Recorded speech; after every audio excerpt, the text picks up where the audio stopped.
रात का समय था और चारों तरफ गहरा सन्नाटा छाया हुआ था। आकाश में चांद बादलों के पीछे छिपा था, जिससे खेतों में अंधेरा और भी गहरा लग रहा था। रामू नाम का एक किसान अपने खेत में फसल को पानी लगाने गया था। फावड़ा कंधे पर रखे वो पानी की नालियों को ठीक कर रहा था। ठंडी हवा चल रही थी और झींगुरों की आवाज़ माहौल को और भी डरावना बना रही थी। काम करते करते रामू को बहुत थकान महसूस होने लगी। उसकी आंखें नींद से भारी होने लगी। उसने सोचा, पानी को नालियों में आने में समय लगेगा, थोड़ी देर आराम कर लेता हूँ। ये सोचकर वो खेत के किनारे बनी अपनी छोटी सी घास की झोपड़ी मचान की ओर बढ़ा और वहां जाकर गहरी नींद में सो गया। कुछ देर बाद गांव के दो अन्य किसान, सोहन और बीरू, अपने खेतों से पैदल लौट रहे थे। उन्होंने सोचा कि रामू की झोपड़ी में थोड़ी देर सुस्ता लेते हैं और फिर घर चलेंगे। जैसे ही वे रामू के खेत के पास पहुंचे, उन्हें अंधेरे में एक परछाई दिखाई दी। वो परछाई खेत में ठीक वैसे ही पानी लगा रही थी जैसे रामू लगाता है। सोहन ने दूर से ही आवाज़ लगाई, अरे रामू भाई, बहुत रात हो गई है, अब बस करो, आ जाओ, थोड़ी देर झोपड़ी में आराम कर लो, फिर साथ में गाँव चलेंगे।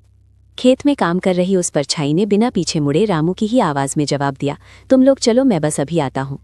सोहन और बीरू ये सुनकर झोपड़ी की तरफ बढ़ गए। उन्होंने सोचा रामू काम खत्म करके आ ही रहा होगा, लेकिन जैसे ही वे झोपड़ी के अंदर दाखिल हुए, उनके पैरों तले ज़मीन खिसक गई। सामने रामू मज़े से सो रहा था और उसके खर्राटे गूंज रहे थे। बीरू ने कांपती आवाज़ में कहा, सोहन, अगर रामू यहाँ सो रहा है तो खेत में पानी कौन लगा रहा है? सोहन का चेहरा पसीने से भीग गया। डर के मारे दोनों की सांसें अटक गई। हिम्मत जुटाकर वे झोपड़ी से बाहर की तरफ लपके, ये देखने के लिए कि वो दूसरा रामू कौन है। जैसे ही वे झोपड़ी से बाहर निकले, उन्होंने देखा कि वो परछाई अब खेत में नहीं खड़ी थी। वो झोपड़ी के ठीक सामने कुछ ही दूरी पर खड़ी थी, लेकिन अब वो रामू नहीं था। वो बच्चा उनकी तरफ पीठ करके खड़ा था।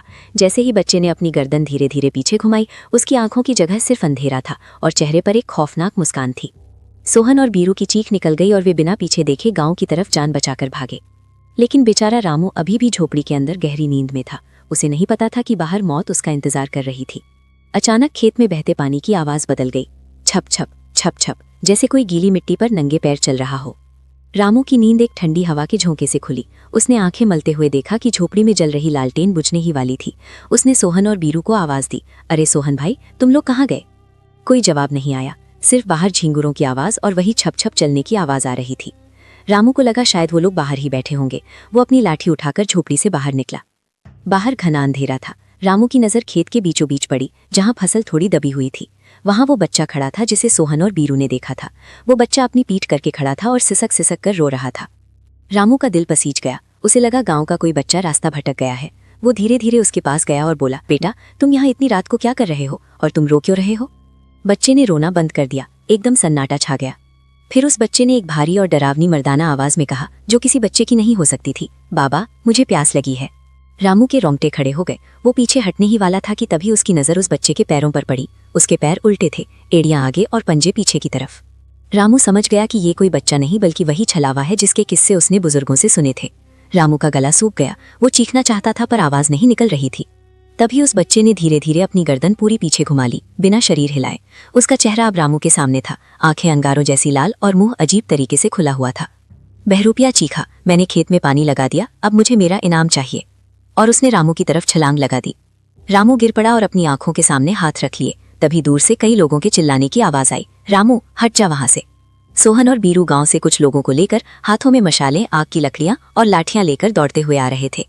आग की रोशनी देखते ही वो बहरूपिया, जो बच्चे के रूप में था, चीखा और धुएं की तरह हवा में गायब हो गया। रामू बेहोश हो चुका था। गांव वाले उसे उठाकर घर ले आए।